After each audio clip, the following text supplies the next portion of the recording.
Our next guest today is the new principal of Washington County High School, our very own Missy Hutchins, or Melissa, either one.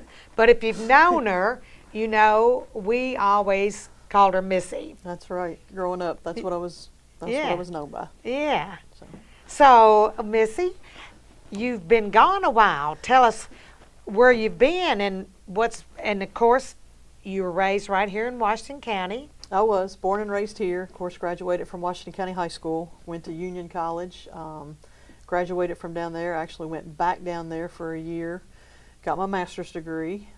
Came back and I actually worked at St. Catherine's College for 5 years as PE teacher, health and PE teacher, basketball coach, and then I started my public school career at Washington County High School teaching special ed.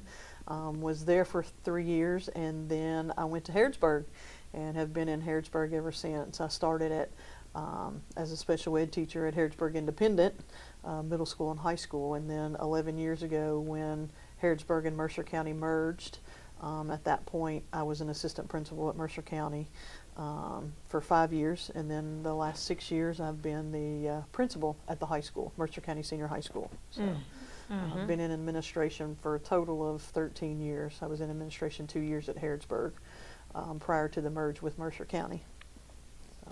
And here you are, come full circle now, right back home in Washington County. Right back home. There's no place like home. That's right. I told somebody the other day at work I feel like Dorothy on the Wizard of Oz, because I've talked so much about being able to get back home, and that's important to be able to give back to the community and the school that gave me so much growing up and to start my career. Yeah. So. And so now, Missy, do you live in the north end of the county, or were you in Mercer County? Right now, I'm in Harrodsburg. I'm on the Perryville side of Harrodsburg. Okay. So I'm commuting right now, but I hope to eventually migrate back down here. So. And your parents, are they? Both my parents are deceased. I couldn't remember on that. I apologize. Yes, no, Yeah. that's perfectly fine. My mom passed away, it'll be almost 30 years, and then my dad passed away last February. My stepmom still lives in the house up on Riser Avenue, so it's still home. Yeah. Still home. Well, good, So. good deal. So now, here you are, but now, Missy, you are in a new school, not your old stomping grounds. Very new school. When I came down to interview and as I was touring the building, it's a beautiful building. Of course, being brand new, and some of the technology that's in the building. I'm excited about some of the technology that I'm going to have for our kids and our teachers to use to enhance learning and teaching. The fact that every classroom is equipped with a smart board is pretty incredible, because the technology that you can bring to kids and to the classrooms with those smart boards it's unlimited. So I'm excited about that. And That's amazing to me too, because you can actually do this learning from take a class on your smart board from anywhere in the world. Anywhere. Kids have the world at their fingertips anyway. Yeah. And with their phones, and we're in such a digital age right now that to bring that into the classroom, and kids love that. When kids can get up there and do things on that smart board, it's right up their alley, because that's what they're used to. They're such a plugged in generation, and we have to capitalize that on that in the classroom. That's the way they're going to learn. Yeah. And so you have to take advantage of that and use it within the classrooms to help kids learn. Yeah. It's a way different world than when we grew up. Well, we don't use encyclopedias anymore. I said I gave my encyclopedias away finally. It about killed me, but I said now I just Google everything. That's it. And get on the internet and look it up. And I mean, anything you want to know. It's crazy. It's right there. It's literally at their fingertips. Exactly. And that's one thing about the technology. Most every kid has a cell phone in their pocket. And most every kid has internet access. in their pockets, and Yeah. so take advantage of it in the classroom as a teacher. Yeah, exactly. The kid has a question, look it up, Yeah, Google it. yeah, and exactly. that makes Yeah. that's the exciting part of how education has changed over the last 25 years. Yeah. Is the technology end of it. Yeah. So you like that? Absolutely, absolutely. Now, with the school you came from in Mercer County, was it a bigger or a?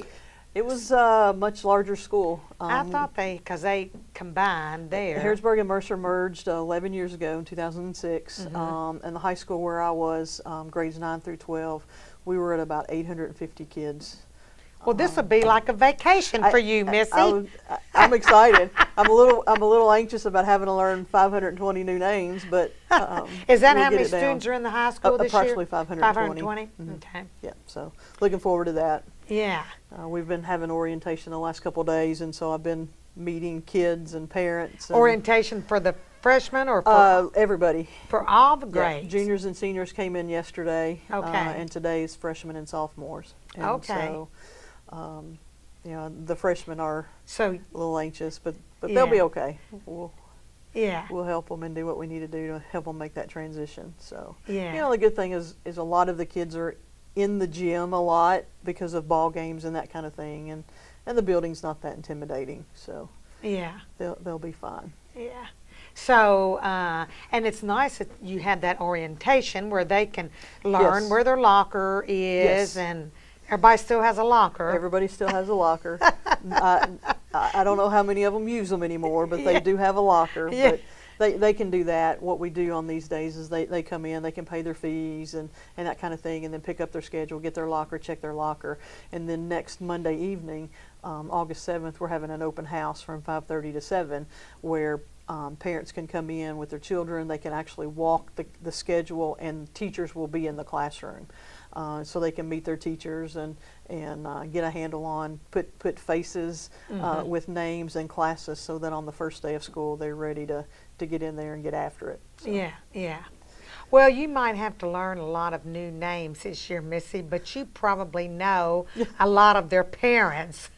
So it Yes. might, at least it Yes. won't feel strange to you, because you'll say, oh, I know your mom and dad. Yes, I've learned. I've reconnected with a lot of people the last couple of days with parents that I Yeah. grew up with or know and Yeah. that. So that's been interesting to be able to now meet their kids and to be able to work now with their children and Yeah. hopefully have a big impact on their kids and the paths they're going to take Yeah. in the next several years. So And with that, parents, many of whom probably do know you, will feel comfortable in coming to you if they're, Yes. have any concerns or problems.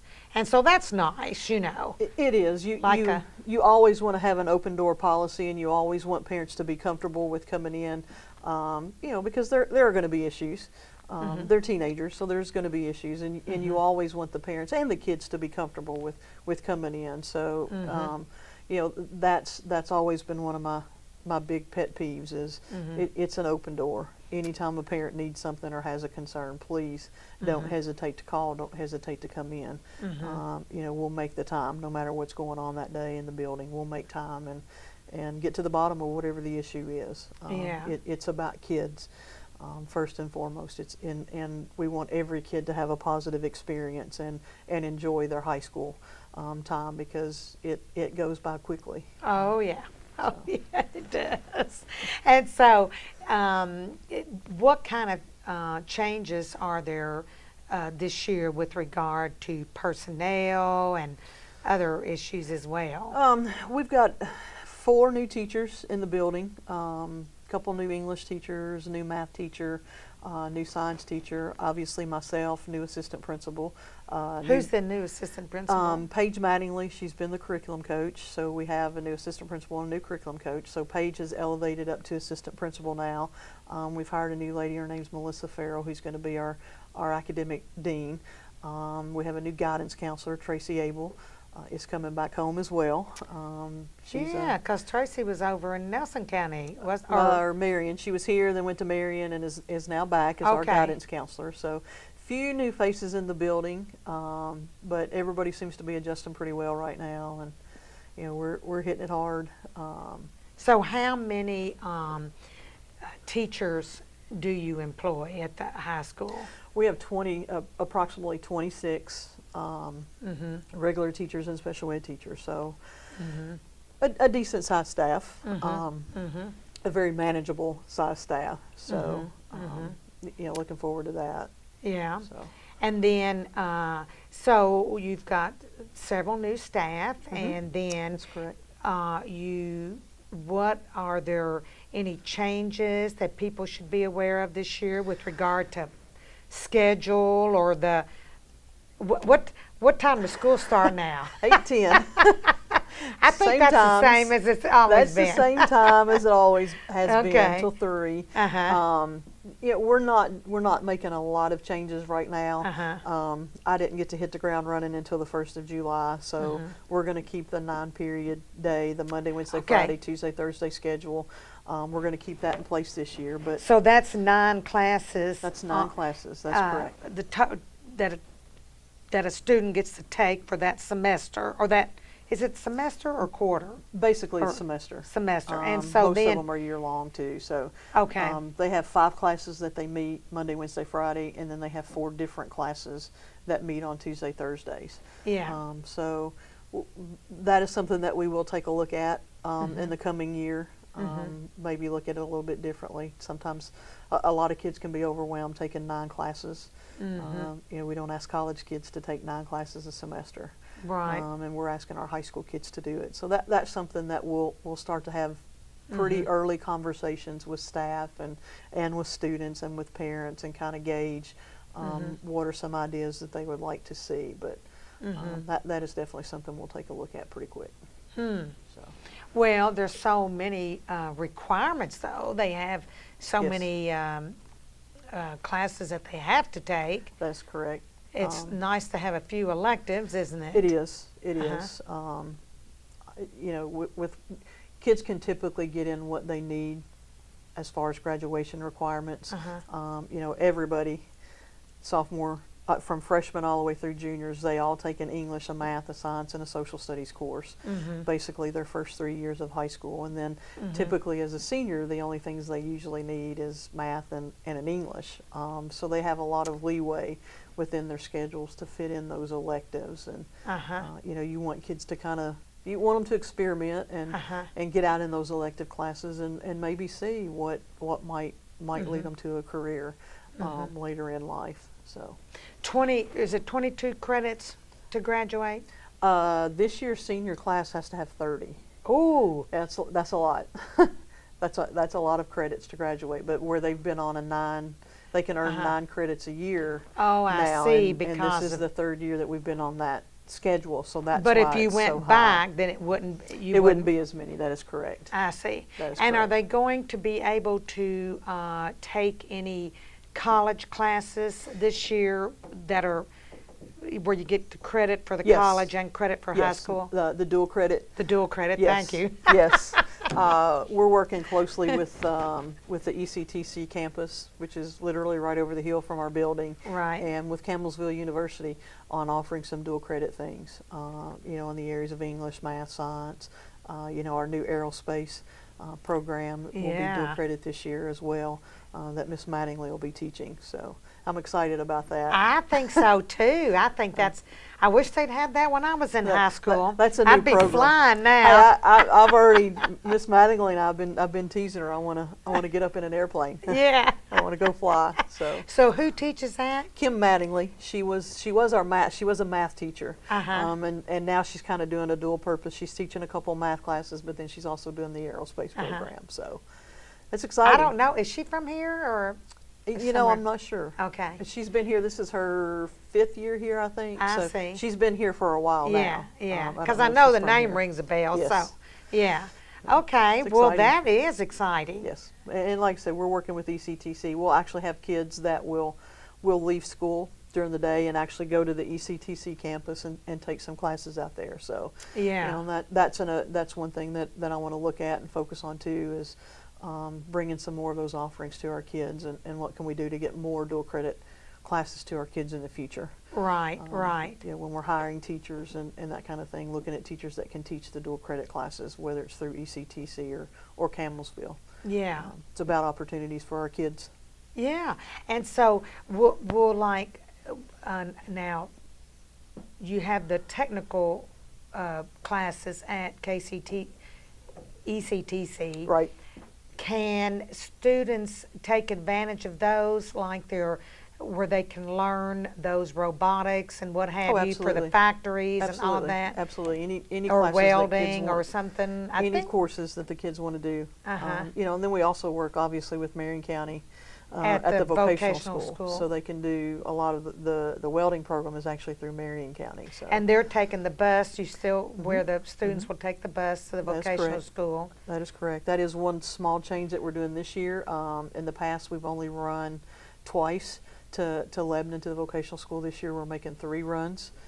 We've had a pretty large increase in our enrollment that's going to be going to the vocational school. So we're up around 100 kids now that are going to vocational school, and that's hopefully we can expand that more in the future as well and get more kids over there. Yeah. You know, hopefully we can get upwards of 200 or 300 kids over there in the future and expose them to those programs. Because not every kid's going to go to college. Right, right. right. And those are programs. You know, welding right now, welders are in huge demand across the country, and make very good money doing it. Right. You know, and then obviously nursing, anything in the medical field right now is big.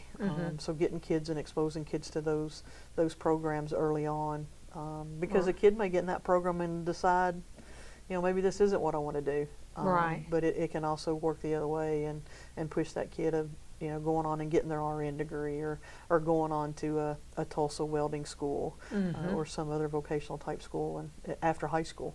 So Will they be able to go as a freshman?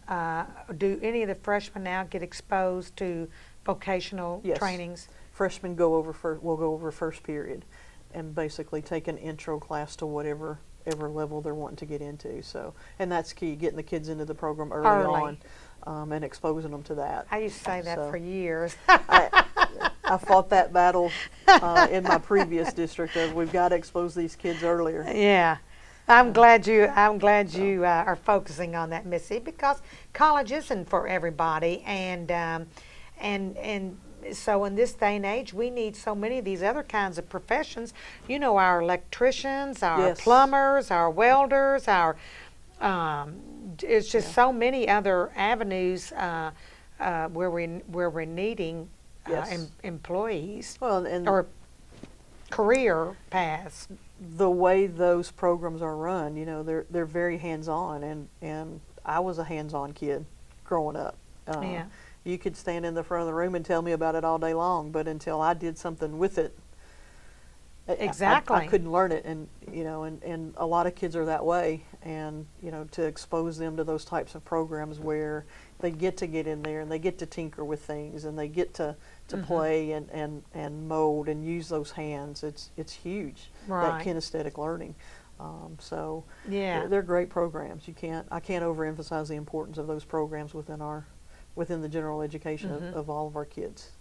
And then, too, I guess, and we used to have this when we had St. Catherine College, and I just get teary-eyed every time I mention St. Catherine. Yeah.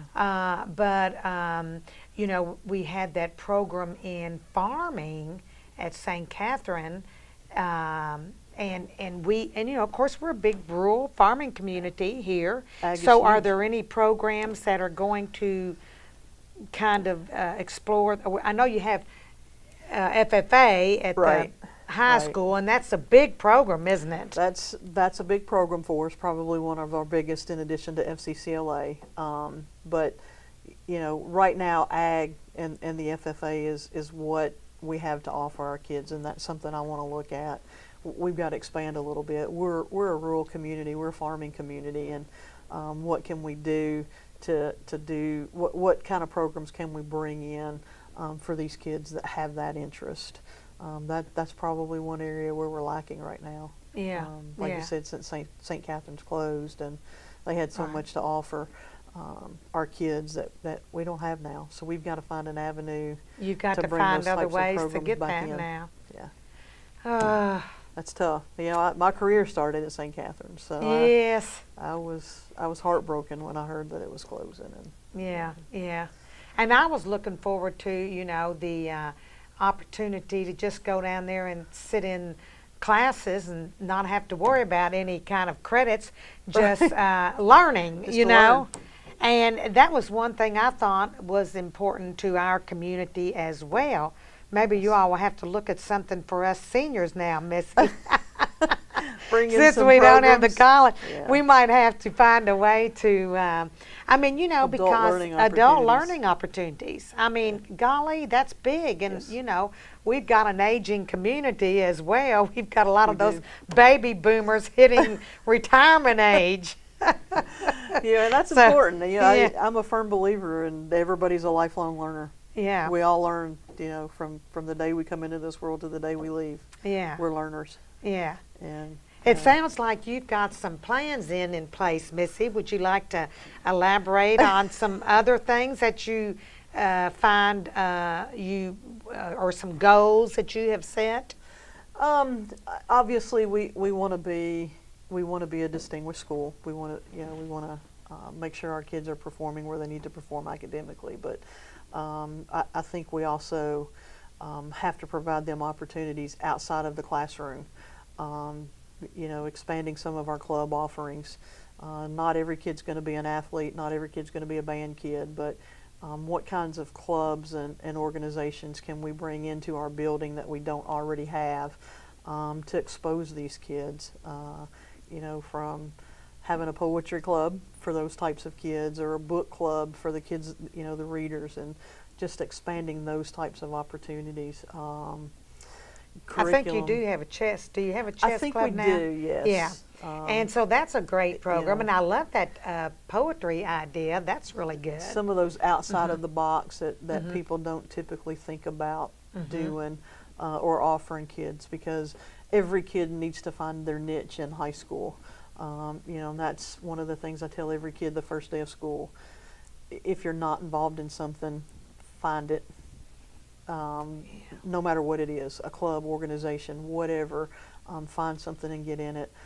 We've hired a teacher, a new English teacher that has a very extensive drama and theater background. So I would love to get the drama program back and see us doing productions. Maybe you a couple could times a coordinate year. those with the theater With the local here. community theater. He and I have Yeah. already had that conversation. We did a lot of that up at Mercer County.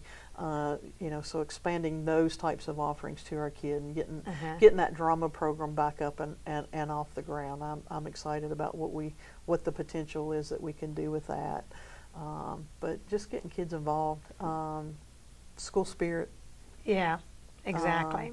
Getting the pride back in what it means to be a commander or a commander ed, and and I don't mean just athletically. Yeah. When you walk in the door every morning, take pride in that school building. We have a beautiful building sitting up there on that hill, and every kid and every staff member taking pride in that building and what it means to be at Washington County and being a commander, and just getting that pride back within our kids and our community.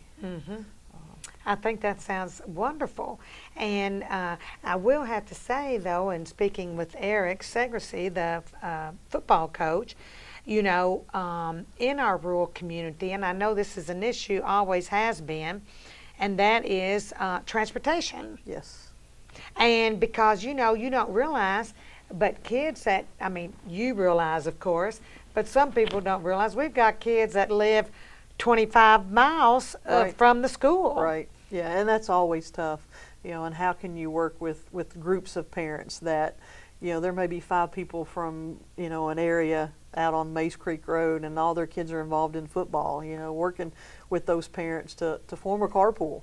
Yeah. So that those kids have that opportunity, and we're taking turns so that every parent doesn't have to come into town. But when you're in a small rural community where you don't have public transportation, that is tough getting kids involved, and I think that does keep some kids from participating in extracurricular activities is the fact that they live out in the county and they can't have transportation. And Yeah. we need to brainstorm on ways that we can get those kinds of kids involved and get them in here. Be able to get them at home at night.